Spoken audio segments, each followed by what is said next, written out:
Good morning student, welcome in the fourth video of chapter number 6. So I will show you the assignment which I have given in the previous videos. So this is the assignment number 1 and this is the assignment number 2. Hope that you have already finished. Now come to the question answer part. So you have to write with the same pen only. No need to use the black pen or either other color pens. So use a single blue gel pen and you have to write neatly. So first question is, what is an allergy? Name the types of allergen. An allergy. So we will describe it. An allergy is an unusual reaction to a particular substance. And types of allergy, which is the second part. Airborne allergies, food and medicine allergens, contact allergens, toxin produced by plants and insects, and fifth one is strong allergens. Second question is, name 4 airborne allergens. What are the symptoms caused by them?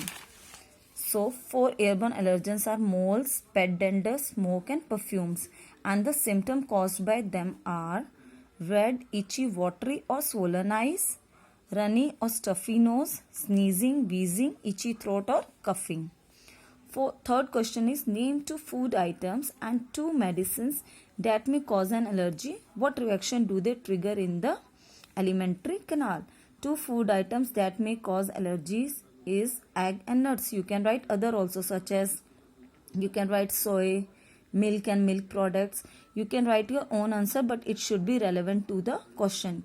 No need to copy these questions. You can use your book and do the questions answers yourself also, but it should be relevant to the question. Now second part of this question, 2 medicines that may cause allergy. One is penicillin and second one is aspirin. Reaction triggered by them in the alimentary canal are stomach ache, vomiting and diarrhea. Fourth question, name 4 contact allergens and describe the symptoms caused by them. 4 contact allergens are latex or the secretion from the rubber plant, nickel, soaps and dyes.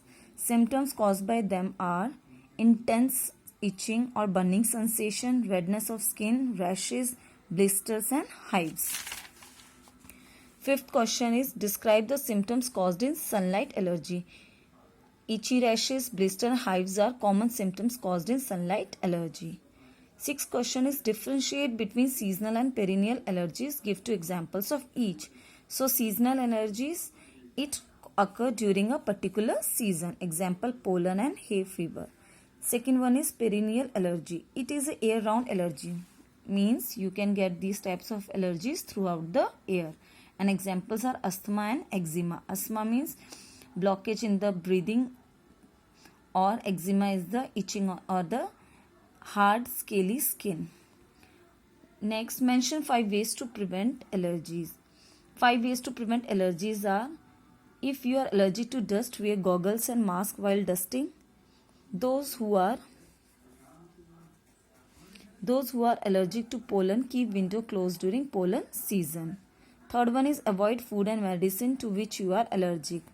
Fourth, if you are allergic to sunlight, cover yourself while go out. Fifth one, if you are allergic to mold, spores, stay away from the damp places. Other preventive measures also you can write. Now brief, explaining brief means long question answers. So no need to write the long one. Content should be correct. Quality should be there instead of the quantity. How do dust mite and cockroaches trigger airborne allergies? Dust mite feed on dead skin of human and pets. Cockroaches feed on food and the other waste material. Their saliva, feces and dead bodies trigger airborne allergic reaction. What is anaphylaxis? Which allergies can lead to anaphylactic reaction? So anaphylaxis is a severe reaction to an allergic which causes difficulty in breathing or swelling, dizziness or fainting. Due to sudden drop in blood pressure, it may cause heart attack and death also. Food and medicine allergies can lead to an anaphylactic reactions. Third one, how is an allergy to an insect bite different from a normal reaction to an insect bite? If you are not non-allergic or not allergic to the particular insect, the symptoms may differ from those who are allergic to that particular insect bite. So answer is, in a normal reaction to an insect bite produces a painful swelling and redness at the site of the bite along with itching and burning sensation. But people those who are allergic to insect bite may develop rashes, hives, blister, difficulty in breathing and speaking, nausea, and may lead to anaphylaxis also. So when you are allergic to particular insect bite, it may be dangerous as compared to the normal person. What test can be done to determine sensitivity to allergens? So tests done to determine sensitivity are skin prick test or SPT, patch test and blood test. So these are the question answers. Hope you will complete this, and after completing this you have to learn these question answers also. Thank you students.